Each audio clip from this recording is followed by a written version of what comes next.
అందరికీ నమస్తే అండి. ఈ మధ్య తెలుగుదేశం పార్టీలో ఒక 40 మంది ఎమ్మెల్యేల వ్యవహారంలో విపరీతమైన చర్చ జరుగుతోంది. అసెంబ్లీ సమావేశాల ప్రారంభానికి ముందు సీఎం చంద్రబాబు గారు చెప్పారు, ఒక 40 మంది ఎమ్మెల్యేల పనితీరు బాగోలేదు, నేను రోజుకి 2 చొప్పున ఈ 40 మందిని నేను పిలిపించుకొని మాట్లాడతాను, సో ప్రత్యేకంగా వాళ్ళకి కౌన్సిలింగ్ ఇస్తాను, వాళ్ళ పనితీరు మార్చుకోవాల్సిన అవసరం ఉంది, వాళ్ళ వలన ప్రభుత్వానికి చెడ్డ పేరు వస్తుంది, గ్రౌండ్ లెవెల్లో వాళ్ళ పరిస్థితి కూడా బాగోలేదని చెప్పారు. అండ్ ఆ తర్వాత ఈ మధ్య ఒక 4 రోజుల కిందట మంత్రులతో మాట్లాడే సందర్భంలో 40 మంది క్లాస్ పీకితే ఒక 15 మంది మారారు, మిగిలిన 25 మంది మారట్లేదు, ఓ 4-5 మీద వేటు వేస్తే తప్ప వీళ్ళు మారేలా లేరు, ఒక 4-5 సస్పెండ్ చేసే అవకాశం కూడా ఉంది అన్నట్టు పరోక్షంగా సంకేతాలు ఇచ్చారు.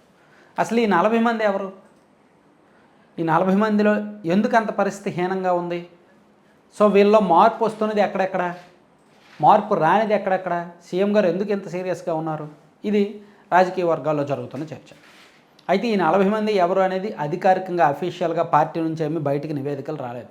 ఈవెన్ సీఎం గారు కూడా ఏం చేశారంటే, ఎలా చేశారంటే, పర్సనల్గా ఎమ్మెల్యేలని పిలిపిస్తుంటే 1-to-1 పిలిపిస్తుంటే వాళ్ళు బయటికి వెళ్ళి గొప్పలు చెప్పుకుంటున్నారు. సీఎం గారు నన్ను పొగిడారు, నన్ను అప్రిషియేట్ చేశారు, నియోజకవర్గానికి నిధులు ఇస్తామని చెప్పారు, బాగా భజన ఇస్తామని కిందాపు ఇచ్చారని చెప్పి సోషల్ మీడియాలో పోస్టులు పెట్టుకుంటున్నారు, లోకల్ మీడియా వాళ్ళ చేత వార్తలు రాయం చేసుకుంటున్నారు.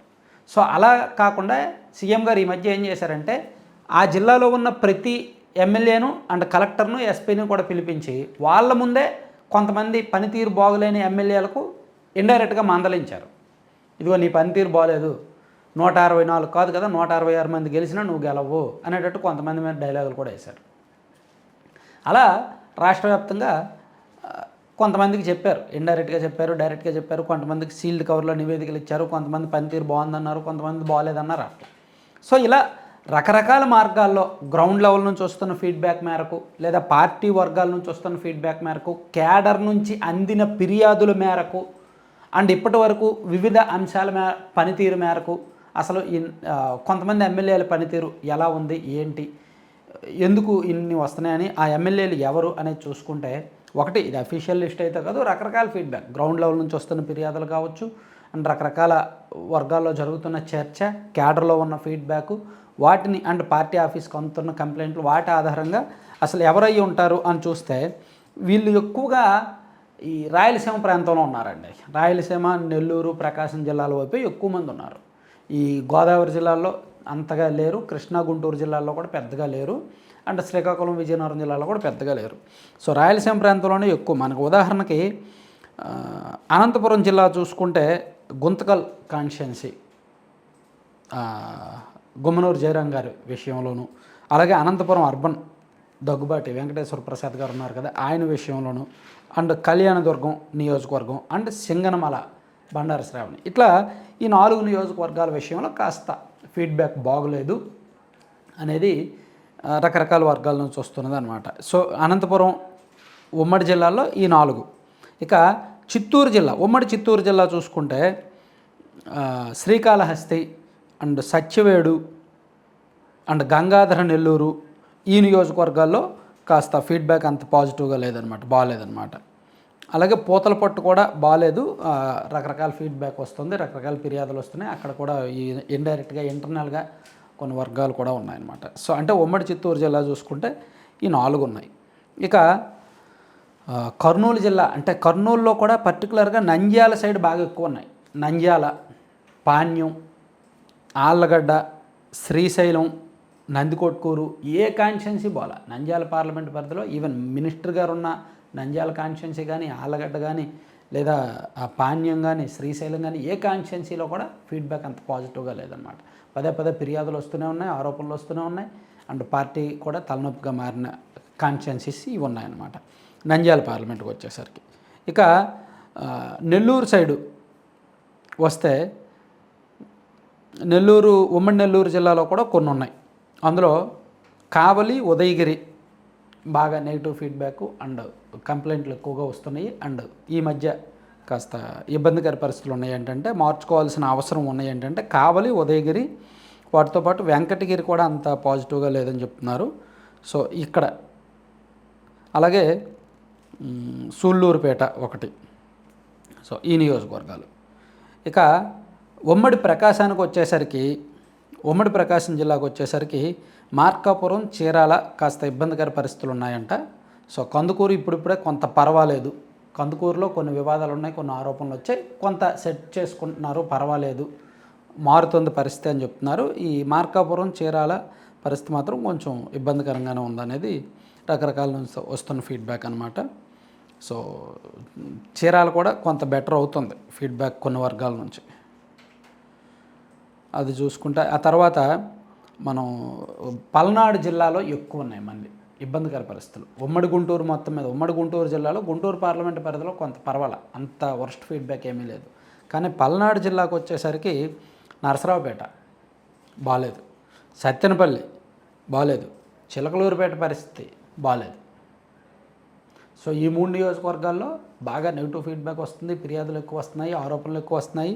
పెదకూరపాడు ఆరంభంలో కొన్ని వచ్చాయి, ఇప్పుడు కొంత సెట్ అవుతుంది, గ్రౌండ్లో కొంత ఇష్యూస్ అయ్యి సార్ట్ అవుతున్నాయి అన్నమాట.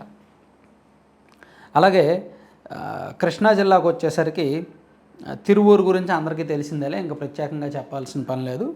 అండ్ పెనమలూరు విషయంలో కూడా కొన్ని ఫిర్యాదులు, అంటే విజయవాడ పక్కనే ఉంటుంది కాబట్టి కొన్ని ఆరోపణలు, ఫిర్యాదులు వస్తున్నాయి. ఈ మధ్య కొంత సెట్ అవుతుంది ఇక్కడ కూడా. ఇక ఉమ్మడి పశ్చిమ గోదావరి జిల్లాకు వచ్చేసరికి చింతలపూడి, అండ్ ఉమ్మడి విజయనగరం జిల్లాకు వచ్చేసరికేమో పార్వతీపురం బాగా నెగిటివ్ ఫీడ్బ్యాక్ ఉంది, బాగా వర్స్ట్ ఫీడ్బ్యాక్ ఉంది పార్వతీపురం విషయంలో. అండ్ సాలూరు, కురుపాం కూడా చూడొచ్చు, అవి కూడా అదే పరిస్థితి.